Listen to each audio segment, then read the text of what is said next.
everyone.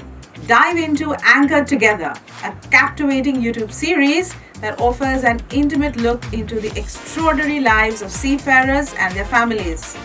From long-standing maritime partnerships to new connections formed at sea, Anchored Together highlights the incredible journeys of those who navigate both the ocean and the relationships with passion and resilience. Get ready for an engaging twist with Anchored Together.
Hi viewers, welcome to another episode of Anchored Together.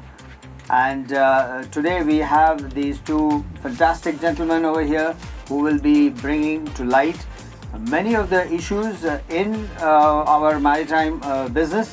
And very importantly, we will try and look at some of the solutions that we need to put forward, propose at least, so that people do take them up. So, very briefly, we will take the introductions. Let's start with Captain Naphade. Captain Sudhir Naphade has been in the industry for all the time that I can remember. So, Captain Naphade, would you please briefly introduce you? I'm around for 65 years now. I started my sea career with Great Eastern Shipping as a direct entry cadet, and I had a fairly smooth career all the way through. I sailed with Great Eastern ships only until 1973, and thereafter I came ashore. I was, after a brief stint with DG Shipping for about 2 years, I became superintendent of Maldives Shipping, owning 35 ships. And those ships were continuously on run all over Southeast Asia, east coast of Africa, Persian Gulf, Red Sea, and all the way up to almost up to Japan in the Far East area. And that gave me a very solid founding, I would say, in the running of ships from all angles. And thereafter, I found myself again back into the government of India. And that brought my career to the end in 2003 when I turned 60. And thereafter, from 2003 onwards as well, for the last 25 years, I would say, or rather 20 years, I have been busy at the waterfront, handling day-to-day problems of people who render various services to the ships. So this has been my brief rundown, Captain Chadda. Thank you, sir. We will look at all these in greater detail as we discuss issues. We have this gentleman here. Sir. Waterfront soldier, as coined by Captain Naphade. Yes. I come from a place called Kanpur in Uttar Pradesh because of my ancestors, being Maharashtrians, were transported to Uttar Pradesh with the Peshwas, and I am Subhedar from the Peshwas. I began seagoing after military school education in Belgaum, joining T.S. Dufferin in 1966. Later, stint with Shipping Corporation, Anglo-Eastern, brought me to IMO after Exxon Valdez, joined Maritime Coast Guard Agency as it was then called in London, and after return founded a company called Ocean Sparkle Group of Companies, of which I was a director, and then quite recently left Indian Coastal Conference Shipping Association as president and CEO, of which I inherited that chair from Captain Naphade. And I've been around the waterfront since about 50 plus years and look forward to interaction with Captain Cheddar. Incidentally, both of them are Sudhirs. So Yes. that's probably a first for us to have two Sudhirs over here with people with the same name. But so without going all over the place, let's look at what are the key issues in the industry today. Nowadays, sir, we'll go one from you and then one from Sudhir. We'll go alternately. The key industries facing our country are several. During the last 10 years that I have been trying to monitor things, from primarily becoming a ship owning nation, we have drifted into export of manpower and export of services, and that is a very important departure from our earlier policy that our freedom fighters set up for the growth of Indian shipping, and with the intention of becoming a maritime power. That certainly that policy objective then set up has probably somewhat receded into the background. That is one very important point I may submit. I'll allow Captain Subhedar to. Kamal, I would say that over the years, at least last 25 years, there has been paucity of liberalization and deregulation of the shipping industry, including the modern shipping practices which have left us far behind. We need to go forward in reforms on both these fronts, modern shipping practices and modern primary legislation. So back to you, Naphade sir. What is stopping us from doing something about this situation with the Indian shipping? Well, I don't want to sound myself far too high for my own professional background, but I may submit that our country has yet to become a maritime power, so to say. Although our exports have increased, our imports also need to be increased, after all, in step with the increasing population. But in step with the increase in export potential and import requirements, our shipping has not grown, and we cannot run away from shipping. And to my anguish, especially monitoring what has been happening during the last 10-15 years, the ships and the shipping and emphasis on carrying our own exim cargoes in our own bottoms seems to have receded from the policy statements of the government of India. So, Sudhir, liberalization is what you are proposing and you would like to propagate, but why aren't we seeing the writing on the wall and doing something about it? What's happening over here? What's holding us back? One is the paucity of maritime constituency, which is almost nil. We, together with all the waterfront activities, are less than 10 million, which numbers in political arena don't make much dent. Yeah, especially because they're spread all over the country. That is right. There's no density of population to, But having said that, there is wherever the density is there, that is also fragmented. Yes. For example, Calcutta and Bombay and Chennai could very well leverage all that you and I want them to leverage, but the fragmentation keeps us away from that. Particularly because the resources deployed for shipping are not there, so we do not see the outcomes. You can see civil aviation by eyes, you can see road and rail by eyes. The ship is unseen and unheard of. Almost anybody in West Andheri would not want to know what you, me and Naphade Saab does, while everybody would know what road, rail and air does. This is something which we have missed the boat in extending communication to public at large.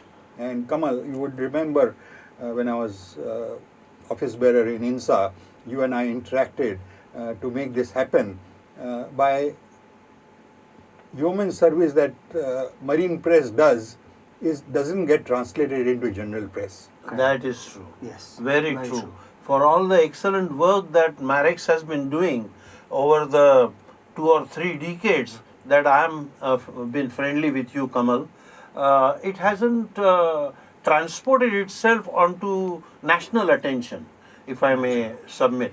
Having said that, in addition to what Captain Subhedar just now pointed out, I may repeat my earlier point that India is yet to become a maritime power because it is not only shipping alone. You see, our shipyards have not taken off. Our ancillary industries have not taken off. A lot of the ports have substantially retained their capacities. It is not that they are falling short in addressing our transportation issues. In fact, ports have grown. They have grown. Quite an Yes, extent. to some extent, their capacities have grown. But sir, without Indian ships, Exactly. Yes, that is that the is where problem. the- That is the problem. Our dependence on foreign shipping after 70 years of independence has increased. Tremendously, So actually. that is a very serious issue that needs to come to the attention of the policy makers. And this is what the only thing we probably have done reasonably well, and even I have some reservations on that, is export of our marine manpower. To some extent, we have addressed that subject and satisfied the manpower requirements of overseas ship owners. But that is not the be all and end all. but there again, sir, we are not the first stop. We are not the first choice. Yes. We are there for various other reasons. From 12%, from 20% in my days to 12% now trying to become 20%. Yeah. I left SCI when it was about 129. We are down to 43.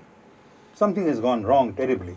So, when we are trying to be a maritime nation, how exactly do we define what is a maritime nation? Well, I would define maritime nation as every week there is something in the national press about ships, shipping, seafarers, our import-export cargo, and a constant blasting from the maritime world onto the people of India and the political leadership of India. Kamal, our policy makers should concentrate on export of every Indian manufactured goods or services should be on Indian ships. As it is called export driven services, Yes. export driven material, and every import must also happen on Indian ship. Yes, and that is how many of the nations that we view as maritime nations Yeah. have done it. Yes. Exactly. You can take Japan, you can take the UK, you can take countries all over Europe. The Norwegians, the Greeks.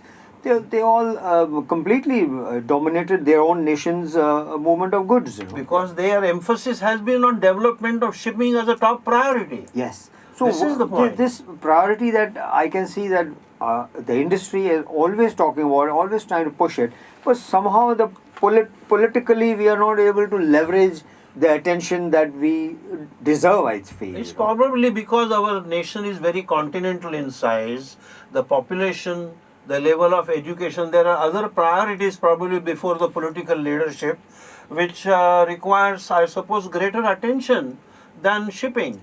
I mean, like public health, I mean, population control, general spread of general education. So these are some of the issues. Yeah. Just now, the Prime Minister was here, and this massive investment is going into a port just a few miles north of us. I can see that the priorities are port-led or in the direction of ports, but somehow it doesn't appeal to them that the ships have to come in for these ports to be doing well. And if ships do come in, it's too easy that they're already available, the tonnage is there, it comes in, does its business. Why bother with, setting up our own fleets?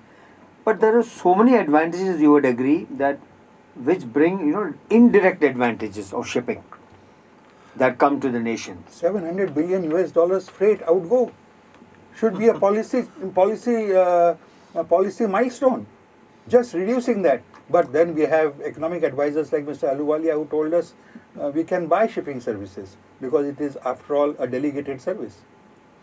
That's not the correct way of looking at things. Yes. Kamal, you spoke about the newly developed Port Vadaman.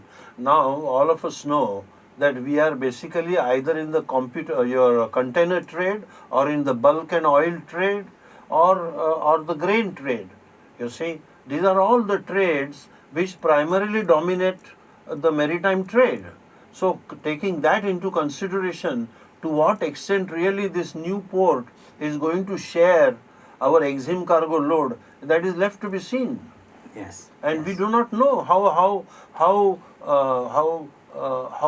meaningful contribution in service it will constitute vis-a-vis all the other 11 major ports that we already have. Yes, and there seems to be, this rush towards not only increasing the capacity of ports, but also adding more and more ports. There's already talk of Andaman and Nicobar, being bringing a port over there. So And focus, it seems to be on civil construction rather than shipping per se. yes, Well, And yeah, that's where the one can boats are. say that. Having said that, I may just add a point here, Captain Subhedar and my friend Kamal, that our country unfortunately has been gifted a very unfavorable geographical shape.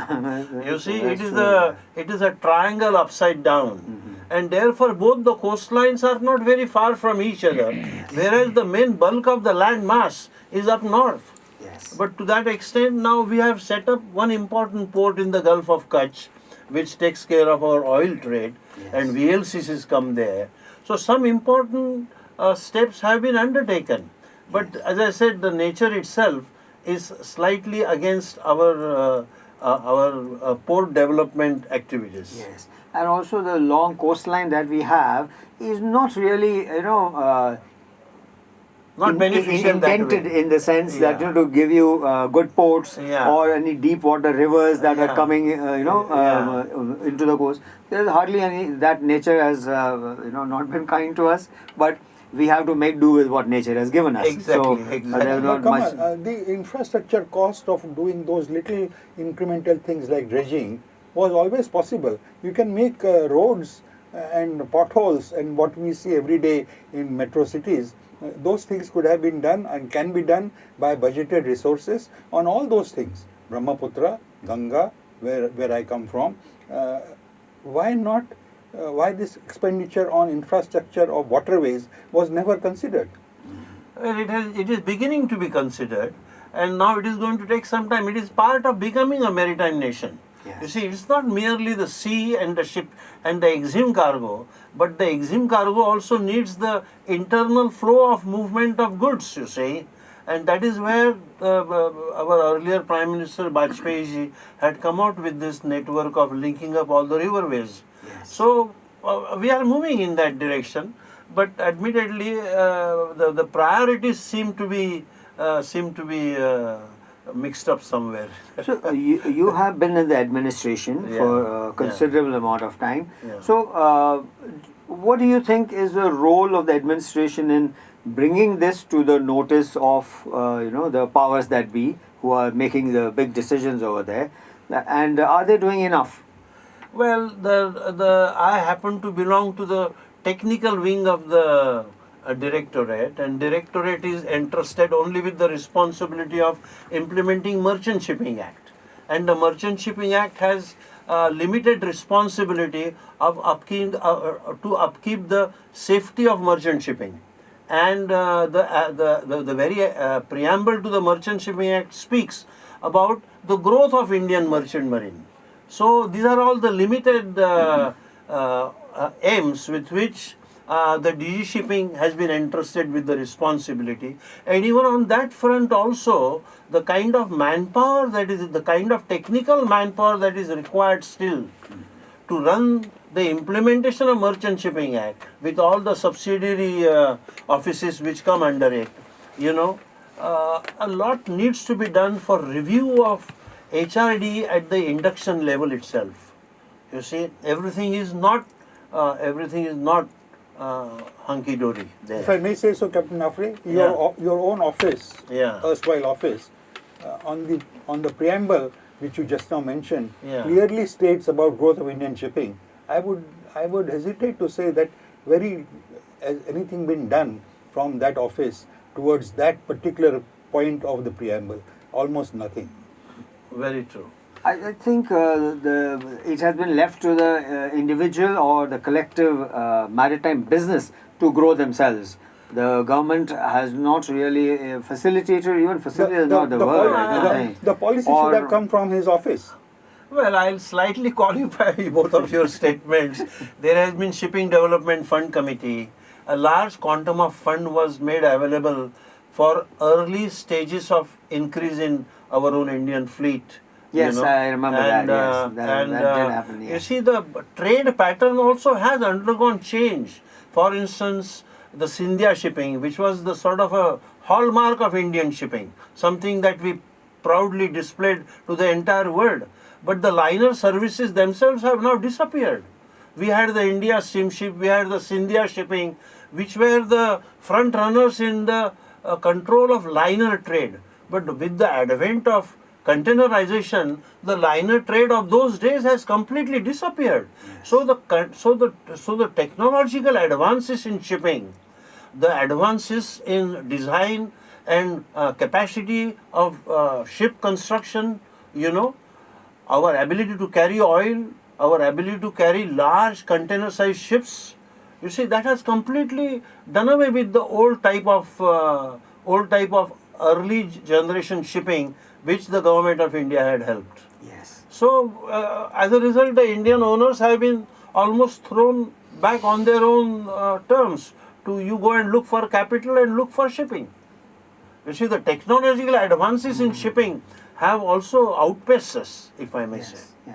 But we have the acumen, we have the manpower, we have all these things in place. So what's really missing is the money required, the finance required for shipping to cope with the changes. Yes. And I think that's somehow it's simply Kamal, not coming. I wouldn't say money per se, but leveraging all the resources to make that money available. Yeah. Yes. Yes. For example, CSL and HSL have not helped develop the shipbuilding industry or the ship repair industry. I mean, CSL today, like one of my younger colleagues, Philip Matthews of Lot Shipping from Cochin says, has always been saying, CSL makes everything from fishing boat to aircraft carrier. And therefore you see that we have about less than half a dozen shipyards in India, while our competitor China has 500 small and big shipyards. The auto industry developed with about 5 hubs in India today of world-class ancillaries. I mean, it has come to a stage where Indian ancillaries are supplying to the principals now. Here we cannot get a magnetic compass. We still have to get from Ericsson in England. But to make compasses available, I need Yes. mass. Yes. I can't be making a magnetic compass for 5-10 people. If I would say that there is an urgent need for Indian targeted growth of Indian shipping to be 5,000 strong fleet by 2030. Well, the shipyard activity has been somewhat remained restricted to the world of Ministry of Defence production. You see, our nation has been confronted with a lot of defence challenges thanks to our neighboring countries. And therefore, Mazgon Docks or Cochin Shipyard, of course, Vizag Shipyard has almost closed down, or if it exists in a very small proportion. Lot of private shipyards tried to spring up during the 80s and 90s and during the last 1 or 2 decades. But they did not survive, probably because the Indian ship owners did not find them capable enough to come out with the kind of ships that are required for our EXIM trade. Yes. They got restricted to small vessels or barge making. Yes. Tugs and all The that. couple of big ones like Yeah. the shipyard in Hazira. What was that there? Yeah, that's right. Magdala. Magdala. That also took a turn for the worse, financially. And then that is no longer, Yeah, there. that's right. They ran into their own. They are not given special treatment in the policy structure. That is the whole point, Yes. that we have to become a maritime nation. Then we have to have capable yards, shipyards, which will give us the ships that we need for our exim cargo. How long can we keep buying second-hand ships from international market to merely take care of our own exim requirements? So we are at the moment gained a position of being a maritime labor supply nation more than anything else. But- Absolutely, I agree with you. so that then does not give us any influence in the rule making that goes on in IMO, because merely on the number of seafarers you have, I don't know what importance, because it's the ship owners and the big nations who have ship owning fleets are the ones who are calling the shots, and they are not necessarily for the maritime labor or for their source nations. India is not heard in But IMO. we make a lot of noise about it. Yeah. But I can see that there's really what can you do? Is It's the a catch-22 situation, Kamal. The manufacturing cost in India is twice the cost of G7 countries. You and I cannot make anything fabricated in India from gate to boundary wall for less than 2 euros per kilogram. While the international market, you can get it for 1 euros. So that's a major setback and- for the growth of Is industry. that our productivity is poor? Or? Low productivity, high land cost, high labor problems, high utility problems, utility services. All these four factors go into making a manufacturing country, which is lacking in India. To give you an example, ISO 9000 container, the container that you see on the road and the rail, we cannot make it. What is there in a corrugated box? We cannot make it for less than 3,300 US dollars, which is the China's monopoly today. That's a major. Dry cargo trade is carried 95% in containers. Yes, today. You see, the ships on which you sailed and I sailed when we were cadets, those ships have long disappeared. The complete dry cargo is now in the hands of container trade. So that's certainly a very major point. Sudhir, you mentioned maritime constituency is missing. Yes. So I don't know how it can be formed, especially because the entire industry and the entire populace that works in this industry is spread all over the place. So trying to get them into one single body is almost impossible. But how about a maritime federation? Why don't we get one federation going which takes in all these various sectors of shipping Sectors. and puts them together? So perhaps the number of people are still not there, but we have immense monetary clout to present to the government. That this is the industry, this is the amount of national resource we represent in terms of finance and money, and the ability to generate more.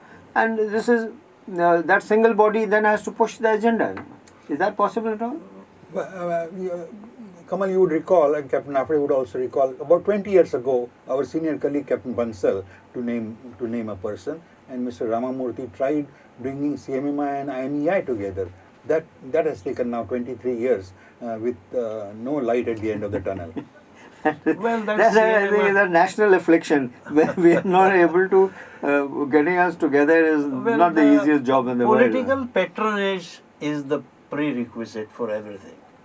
Political patronage and awareness on the part of national leadership for the urgency with which this waterfront needs to be addressed.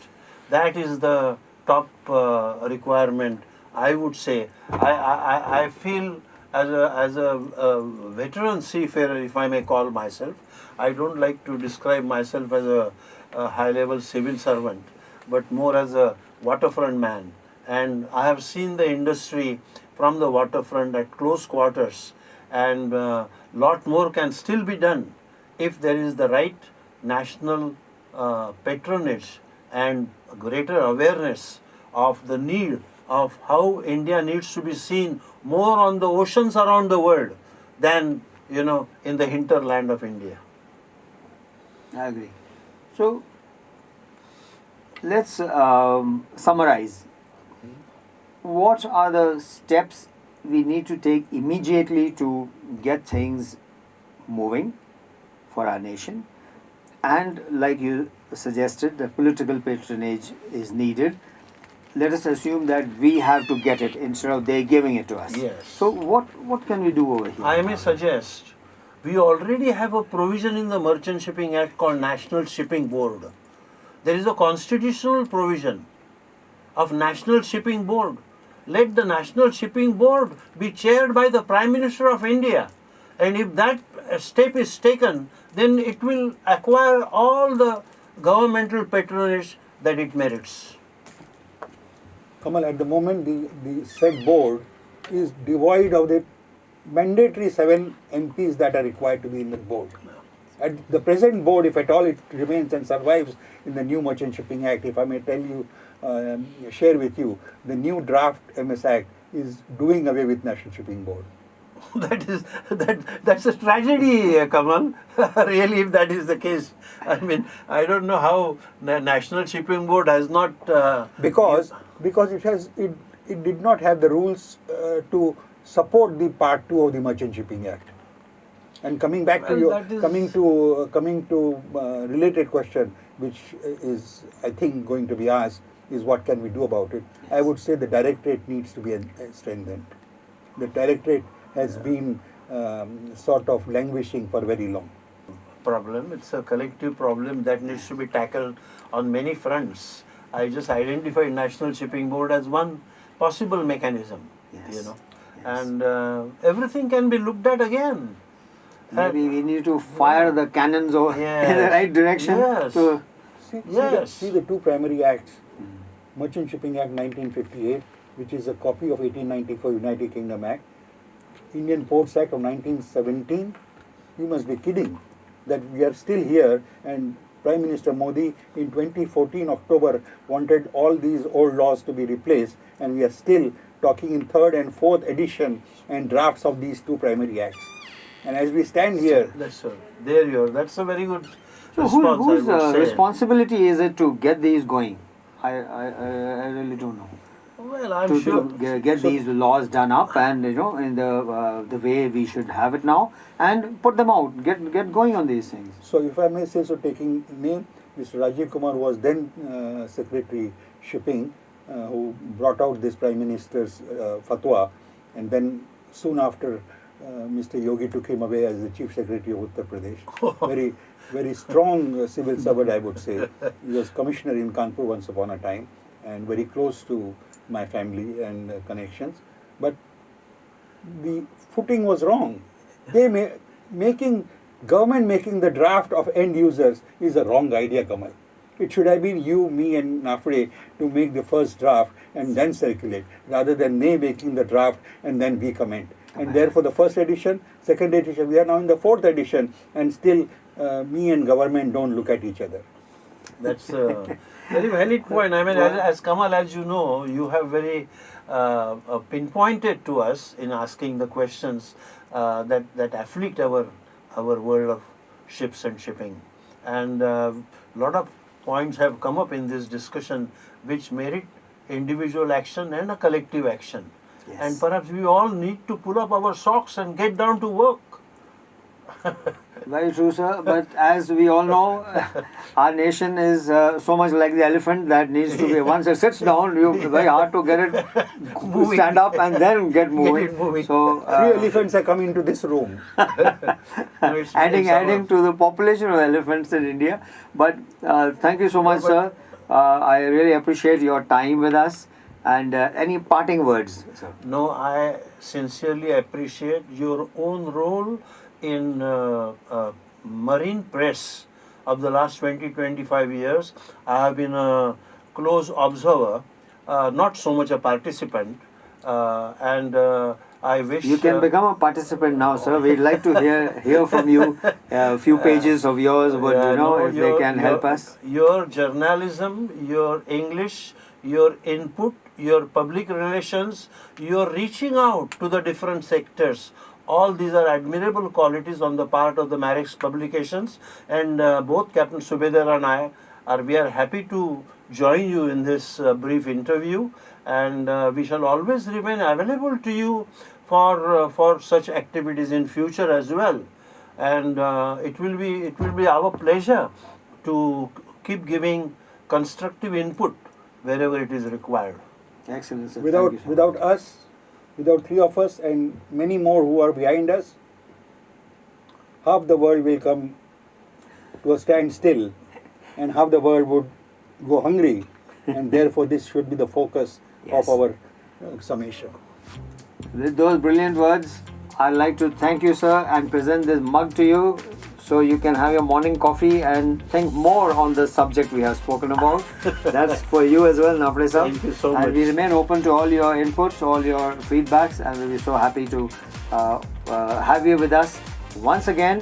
And then we will probably narrow down some of the things we spoke about Yes. and speak in greater detail. Yes, This is yes. just an opening innings. Yeah, So we thinking can aloud. yes, opening off the innings. Yeah. But we will definitely have you with us again.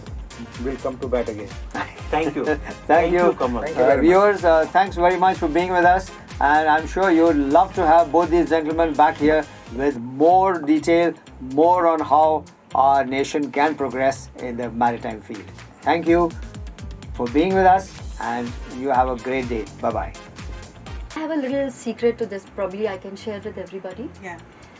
We call her Dr. Mohite because if there's anything that we need to know, पेट में दर्द हो रहा है, or there's something, we, Sarita, what can we have, you know? And then she comes with all her nuskes. Nuskas. Nuskas. Like we have Dadi Ma ka nuska, huh? Something like that. All right. Oh, lovely. But that's good, you know. Actually, it does work, I feel, sometimes. Some old Yes. recipes and some ancestral things which we very simply Yeah. we try at home. Exactly. But I think it really works, you you don't know. have to go for allopathy every time, and the medicines. Yeah. What do we do for throat, yeah? I mean, we've been talking so much. Anything which soothes our throats? I have a medicine to that. Uh, A little bit of brandy. brandy. Ah, yeah.